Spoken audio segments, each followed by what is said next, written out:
Hey, what is going on, everybody? Welcome back to the channel and welcome back to the vlog. Hope everyone is having a fantastic day. We are today going to do something a little bit different and do a full review of the 2023 Corvette. This will include a driving POV impression, and for those that are stopping by my channel for the first time, I have now had 3 C8 Corvettes, so I think I can do a review video like this and sprinkle in some ownership details along the way to try to make your decision on buying a C8 Corvette a little bit easier.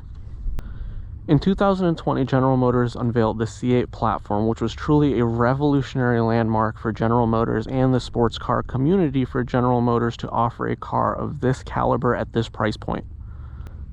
And I've been fortunate enough to now own a 2020 C8 Corvette, a 2022 C8.R, and now a 2023 C8 70th Anniversary Edition that you see in front of you here. So we're going to go up onto the highway real quick and get some driving impressions on the highway. Have a little bit more runway to do some more pulls. If you have any questions, definitely leave them down in the comment section below. Having had the amount of C8s that I've had, I do hope that I can provide some clarity if you have any questions or if you're on the fence on ordering a C8. Hopefully I can answer some questions for any of the curious minds out there.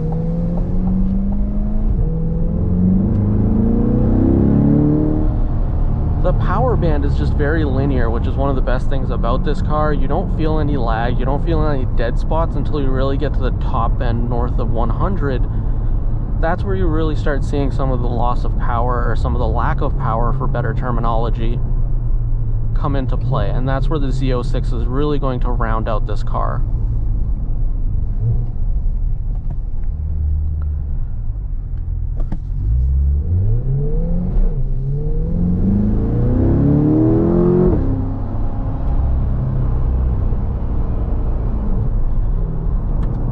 And it's really the transmission. I do love the ability to just be able to hold the two paddles and rev it, kind of really get some of the sound out there in a quick consistent motion. So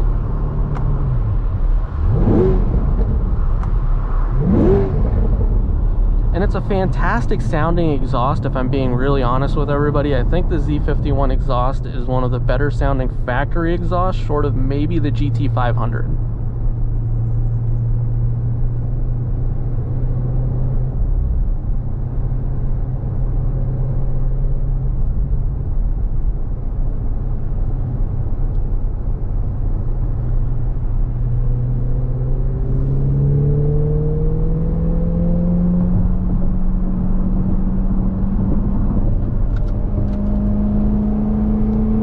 View camera gives you great visibility behind you. Let's make sure there's no one in our blind spots before we cut over.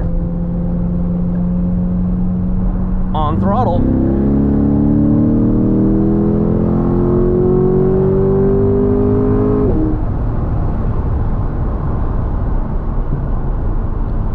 The amount of pickup that the car has and just the raw feel that it gives you, this is really a supercar, or 8 or 9/10 of the way there. For the price point, you can't go wrong. With the mag ride, you can go into the regular touring mode. It's going to drop the car down to 4-cylinder mode, where you can eke out north of 20 miles per gallon very easily and get a nice, smooth, refined ride quality.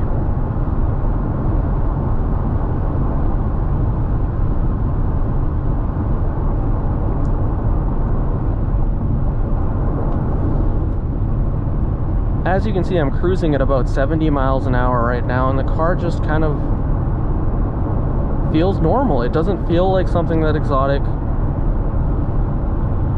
It doesn't have that rough ride that most mid-engine supercars or sport cars have. And that's really what I like about this car. And then with the press of a button, you can enter a mode, go into a different set of gauges, such as track mode. And you can immediately feel the suspension stiffen up. The steering's a lot tighter. The steering ratio is more refined, where you don't have to cut the wheel more to get the car to turn.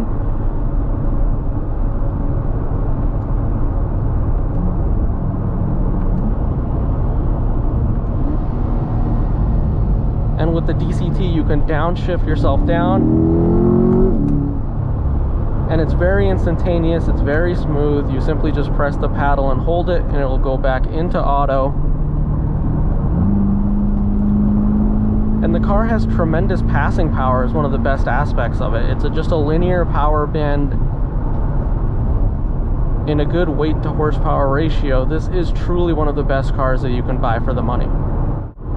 And that's really a big overview of the C8 Corvette and my impressions from a POV perspective. If you want more content, definitely check out some of the other videos on the channel. You're going to get a lot of information from the 3 C8s that I've been fortunate to own and make content to help people make educated decisions on their purchasing and speccing options. And you feel the track mode just immediately tighten up the suspension. The car handles much better. The interior brake angle changes up drastically when you go into track mode. It's just much more tight planted and firmed up.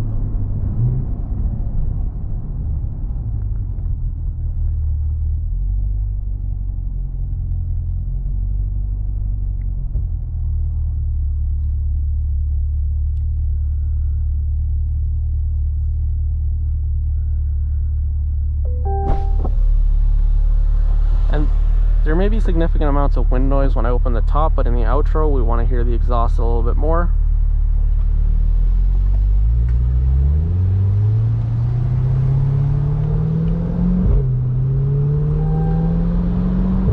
And what better place to do it than under an overpass?